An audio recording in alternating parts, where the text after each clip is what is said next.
안녕하세요. 바란예언교회 전재훈 목사입니다. 노아의 홍수 드디어 마지막 이야기를 오늘 하게 되었습니다. 노아의 홍수 이야기를 하면서 이것도 다뤄보고 저것도 다뤄보고 싶은 것들이 많이 있었지만 제 능력의 한계를 경험하고 안타까움을 느끼고 있습니다. 노아의 홍수를 이야기를 하면서 9장 마지막 쪽에 등장하는 노아의 포도주 사건을 언급하지 않고 지나갈 수가 없겠지요. 그래서 오늘은 그 노아의 포도주 사건을 가지고 예수 그리스도를 연상해 보았습니다. 샬롬, 하나님의 평강의 삶에 가득하시기를 기원드립니다. 창세기 6장부터 9장까지 이어지는 노아의 홍수 이야기는 그 안에 많은 언약들이 등장합니다. 그중 많이 알려진 언약이 무지개 언약입니다. 창세기 9장 11절부터 13절까지 보겠습니다. 내가 너희와 언약을 세우리니 다시는 모든 생물을 홍수로 멸하지 아니할 것이라. 땅을 멸할 홍수가 다시 있지 아니하리라. 하나님이 이르시되 내가 나와 너희와 및 너희와 함께하는 모든 생물 사이에 대대로 영원히 세우는 언약의 증거는 이것이니라. 내가 내 무지개를 구름 속에 두었나니 이것이 나와 세상 사이의 언약의 증거니라. 아멘.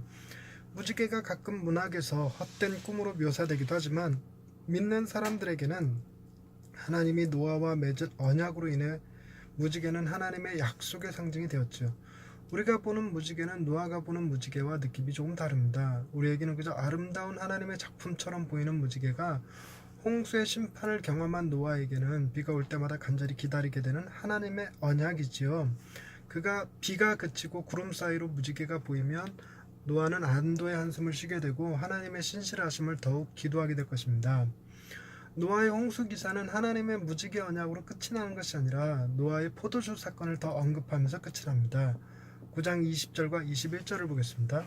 노아가 농사를 시작하여 포도나무를 심었더니 포도주를 마시고 취하여 그 장막 안에서 벌거벗은지라. 아멘.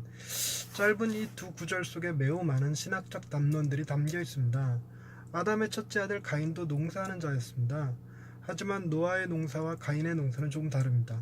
가인의 농사는 이른 비와 늦은 비에 의존하는 농사가 아닙니다. 하지만 노아의 농사는 이른 비와 늦은 비를 기다려야 하는 농사이지요. 하나님의 심판을 비로 경험한 노아가 하나님의 언약을 통해 이른 비와 늦은 비를 하나님의 축복으로 기대하는 농사꾼이 된 것입니다. 하늘에서 내리는 비가 심판이 아닌 축복이 되었다는 것은 십자가가 심판의 도구에서 하나님의 사랑을 증거하는 도구가 되었다는 것과 같습니다. 그리고 다른 작물들에 대한 이야기는 없이 오직 포도나무만을 언급한 것도 참 포도나무 되시는 예수님을 연상케 하지요. 노아가 정결한 짐승과 부정한 짐승을 구별할 줄 알았고 방주에서 7일 간격으로 까마귀와 비둘기를 내보낸 것으로 보아 안식일에 대한 개념을 갖고 있었으며 정결한 짐승으로 하나님께 번제를 드렸다는 것은 그에게 제사장의 인식이 어렴풋이나마 존재했음을 알려줍니다. 무엇보다 노아는 의로운 사람이었고 완전한 자였으며 하나님과 동행하던 사람이었기에 예수 그리스도를 통한 하나님의 구원 계획에 대해 조금은 알고 있었을 것이란 추측을 가능하게 합니다.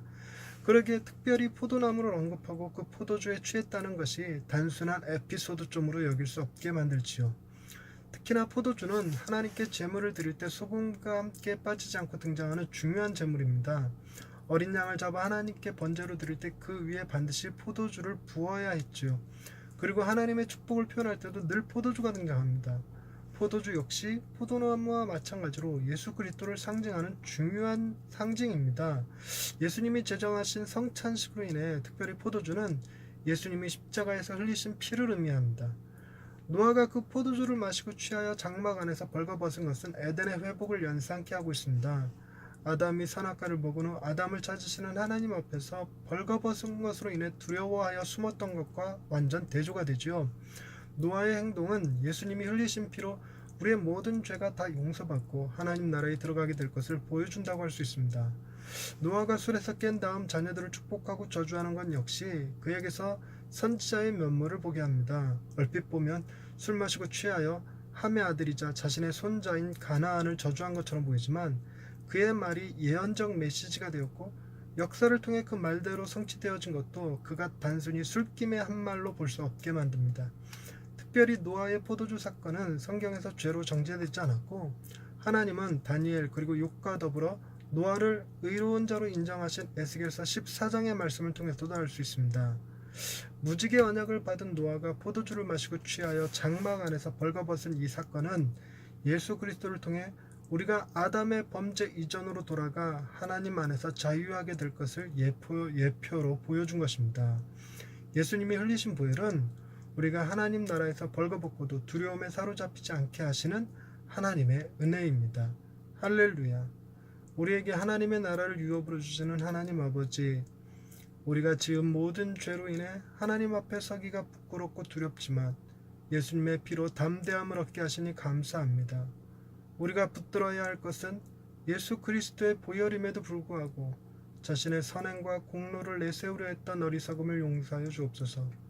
우리를 하나님의 보좌 앞에 담대하게 나갈 수 있도록 십자가에서 모든 물과 피를 쏟으신 주님을 기억하며 날마다 하나님과 동행하는 기쁨을 누리길 원합니다.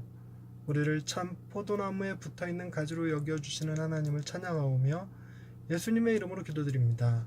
아멘. 생각하기에 따라서 노아의 포도주 사건은 노아가 말년에 실수한 것처럼 보일 수도 있습니다. 그런데 어떻게 해석하느냐는 해석자의 관점이 많이 작용하겠죠. 여러 사건들 가운데 노아의 홍수 이후로 몇 년을 더 살았죠. 그 큰 400년을 살았던 350년을 더 살았던 노아의 일생 가운데 이 포도주 사건만을 언급했다는 것은 이것이 성경 전체의 어떤 흐름과 맥이 같기 때문이 아니었겠는가 하는 생각을 합니다. 그래서 그 사건을 예수 그리스도와 연결해서 한번 생각해 보았는데요. 어쩌면 우리가 예수 그리스도의 피를 의지하여 하나님 나라에서 벌거벗고 자유인으로 막 살아게 되는 너무 오반가요? 어쨌든 그럴 수 있을 거라고 생각을 합니다. 예수 그리스도께서 흘려주신 그 피, 그 은혜를 여러분 오늘 마음껏 누리시고요. 그 기쁨으로 흠뻑 취하는 날이 되실 수 있기를 바랍니다. 감사합니다.